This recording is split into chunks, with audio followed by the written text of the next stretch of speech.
What's happening, boys?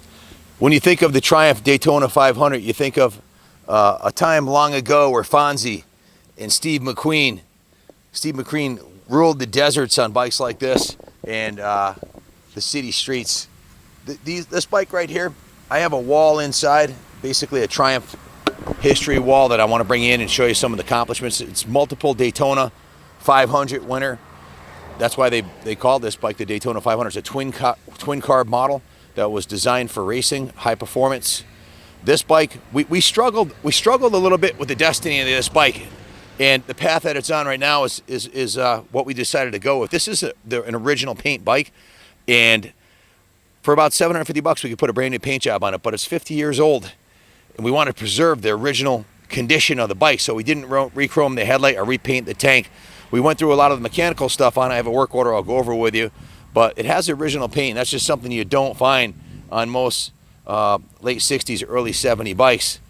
It runs great, it rides great, and it's a very desirable classic. If you check the NADA Blue Book value on a 72 Daytona 500, they are actually in number one condition, fully restored. They're $12,000. Number two, they're $10,000. Number three condition is $8,000, and even a number four condition bike is a $6,000 bike.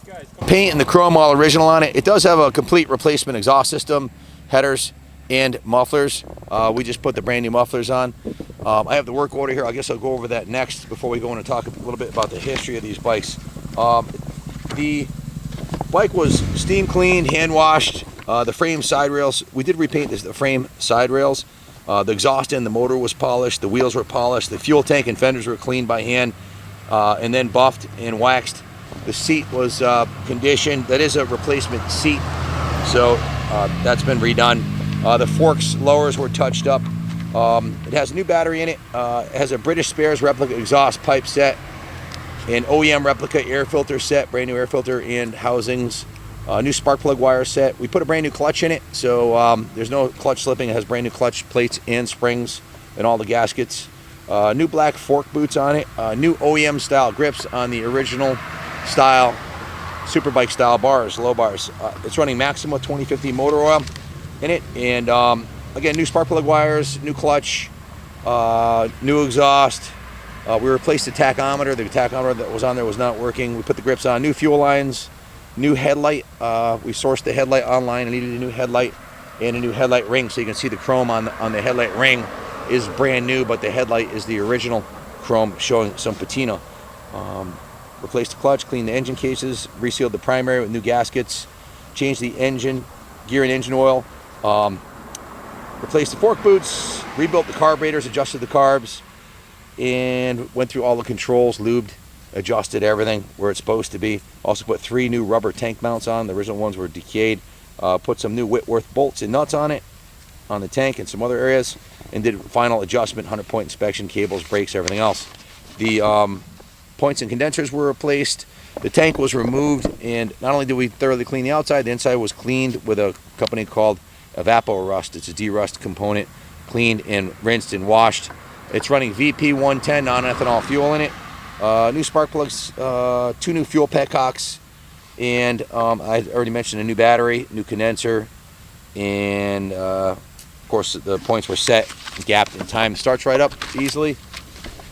Good for another 50 years. Awesome daily rider style classic. If you want something you can ride that's not completely redone, that you'd be really upset if you even got caught in the rain or it got scratched or whatever. This is the original paint, so you can see there is some patina here, a couple nicks right here, and a little bit of fading and checking on the paint. We did wet sand and buff the paint a little bit to get it as much of a shine as we could on the original tins without replacing them. So just an awesome bike. It has the air induction on the front of the brake here to keep the brakes cool. The only deviation from original on this bike is the front fender right here, as you can see, was cut by the previous owner. Something they did back in the 60s. They bobbed these a little bit. Thank God that's the only thing he touched. The rear fender, take a look at the rear fender up close. Original paint, perfectly straight, no damage. The original taillight and license plate mount and grab rail are intact. as are the original shocks. Just a nice original survivor. The bike's been in our shop for a while, and I got a chance to ride it a bit. You can take a look at the bottom of the seat. You can see that there's a brand new reproduction seat. I believe the seat was like $350, something like that. Brand new battery, brand new pipes. So the bottom line on the work order on the bike, the total amount invested was $3,960 into the Resurrection. That was in a total of 32 hours labor plus parts. So work order will be included with the sale of the bike, so you have a record of what was done. If you have any questions about it, give me a call, 860-454-7024. A little bit of the history of these bikes. I go way back with these Triumphs. I think one of the reasons we ride it and we like vintage bikes is it brings us back memories, good memories. When I was a little kid, my dad bought a 72 Daytona 500, very similar to this, but a burgundy with white instead of the red and black. And I remember pulling up in the car. I was probably 8 years old. So we're pulling up in the car, and to put it in proper context, my brother, who is 10, is in the front seat. I'm 8. I'm in the back seat. And we had only had a Yamaha GT80 up to that point. That was the mini bike we had, little two-stroke enduro, and some Rups and you know, the lawnmower powered bikes is what we started on. So my dad didn't have it. He sold his Harleys and his other bikes, and we were big enough that he wanted to get a street bike and ride us around on it. So when we pulled up on the bike, I remember my pop sitting in the front seat, and he says, "Guys, before you get out of the car, I want your first impression as soon as you see it." I get a little choked up just thinking about it, but man, I was in the back seat, and as soon as I saw that bike, I was like, "Wow, it's beautiful." It was I think it was 2 years old, and it was burgundy and white, and it was absolutely beautiful. And we get out of the car, and my pops ends up buying the bike. My brother Ray's like, "Yeah, buy it." So for the next 5 years, we used to ride around on that bike. And my dad, he had this Mexican vest he got from a pawn shop, Mexican vest, and he had a set of fangs that he got from a pawn shop. They're boar fangs, and he used to drive through we would run red lights, bouncing off the rev limiter. He was pretty much a wild man, like me. I guess that's where I get it from. And he would hold his fangs up and go, "The power of the fang," you know. And we'd go ripping around everywhere. We used to go down to London and street race the thing. These things were fast in their day. The only thing really faster than that back in the 70s was maybe the two-stroke Cowies or a 750 Bonneville or a Norton. But these things will rev to the moon. These won the Daytona 500. They're really light, and they're light enough. I took it through the grass here because I learned how to ride a street bike on a Triumph, this exact same model, a 72 Daytona 500, and I rode it off-road. I started riding it when I was around 12, and my brother got it when he was 16, and when my brother turned 18, I was 14, and they gave me that Daytona 500 as a hand-me-down, and I rode it in the fields behind the house, and I also rode it on the street illegally. I was riding to the high school. We'd go to the breakfast special place, 99 cents. We'd get a breakfast special, my brother and I, and you know, we would have a smoke cruise down to the breakfast special. I was in 8th grade, and on my Triumph 500 and him on his Bonneville 750, he had a blue and white Bonneville, and I had a burgundy and white Daytona. We'd have our breakfast, and then we'd go to the high school.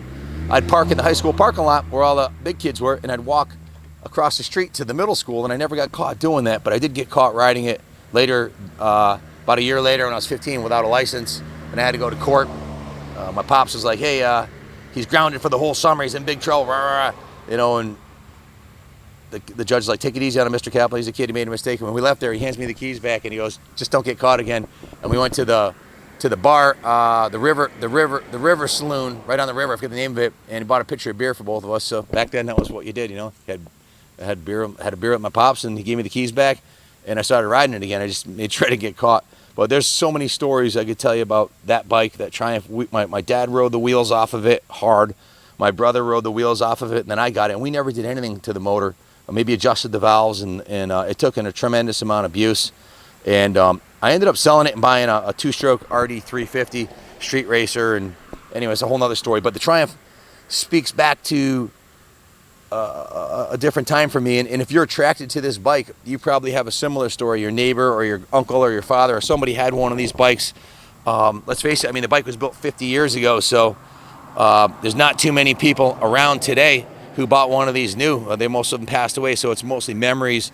This is really the definition of a classic motorcycle, the Daytona 500, and in fact, it's a champion racer. It's got thoroughbred lines. So with that, on that note, I'd like to bring it inside and go over with you guys a couple of the accomplishments this bike has had in racing. So let's take a walk inside the museum and a walk down memory lane. Typical classic motorcycle. You kickstart it, okay? Look at the pegs on this thing.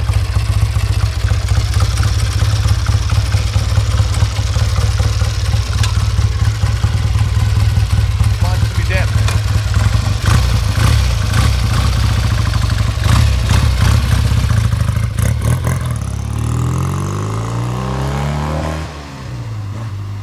We created a wall here of Triumph memorabilia commemorating the accomplishments of the Daytona 500. Soon after Buddy Elmore won the 200-miler at the Daytona Speedway, Triumph built a highway version of his Tiger 100. This is an unrestored example of that first year, 67 T100 Daytona Super Sports, 490 cc's, 41 horsepower, 340 pounds. It was a championship-winning bike, number one in 1967. Gary Nixon combined the national championship, won the Grand Slam national record for the year, includes short track national championship, the 75 national championship road race, the 200-miler at Daytona, the 100-miler at Laconia, and the 20-mile national championship dirt track in Portland, Oregon on the same damn bike. That's when men were men and bikes were badass. That one bike right there with different suspension and tires and brakes and setups and gearing won the national championship. So the Daytona Super Sports T100R is the brassy one, the new addition to the Triumph line, named to honor the Triumph that won the 66 200-mile Daytona National Championship road race. The T100R comes on stronger than ever, more power, more performance. And this is all period correct literature. Shows Triumph winning the Daytona 200 at the bottom here, 200-mile AMA Classic. And just the type of ads they had for The Great Escape, Go Triumph. Remember The Great Escape movie? Gary Nixon won the 67 AMA Grand National Championships with the Triumph. Says you're riding a Triumph and you're on a real motorcycle. It's a good feeling, the exhilaration of knowing you bought the best on the road. So the leader enters showbiz right here. Shows they use the Triumphs in the movies all the time. So here's another literature for the 67, another one for the Daytona. This shows the specifications. Originally sold for $1,199. And all the gear ratios and the acceleration 0 to 60 at 7 seconds. It would do in 1,000 RPM in top gear. Shows some of the acceleration 0 to 60, and standing quarter-mile terminal speed is 14.9 seconds, which is pretty fast in that era. And the standing eighth mile was in 9.6 seconds, and it would go from 0 to 100 miles an hour in 21.3 seconds. This thing would break the ton. So just a ton of really cool information about the Triumphs. In 67, 28,700 Triumphs were sold in the USA. Most were Bonvilles, so there weren't that many of these T100Rs made back in the day, and a lot of them were raced and ridden into the ground. So just a kick-ass piece. It swept Loudon and Laconia. Nixon and Kuna win as Triumphs dominate the races against the best. There was nothing better in the 67 to 70 era than the Triumphs, and that's where this bike comes from, the origin of the Triumph. So there you have it, folks. Do your research yourself. Check out the NADA values. You'll see these things are going through the roof. They're extremely rare. This is an original paint example that's in good running condition. It's just been serviced, ready for another summer of fun. So take a look down here. There's 102 motorcycles in this room and another 50 that are being auctioned off starting Saturday morning to raise continuation funds for the museum. If you have any questions about this Daytona or any of the bikes in here, please give us a call. It's going on display. This is being auctioned off starting Saturday morning. This will be one of the items that's on the auction block. So rest assured, it's a kick-ass bike that you can ride all summer and have a blast on. If you have any questions, give us a call. Thanks for watching. God bless America. I'm going to ride her up to the museum now. Let me watch out. I'll show you how easy this thing kicks over again. The gas is off on the left side cock. Just an FYI. Yeah. Always good to turn the gas on. First kick, baby.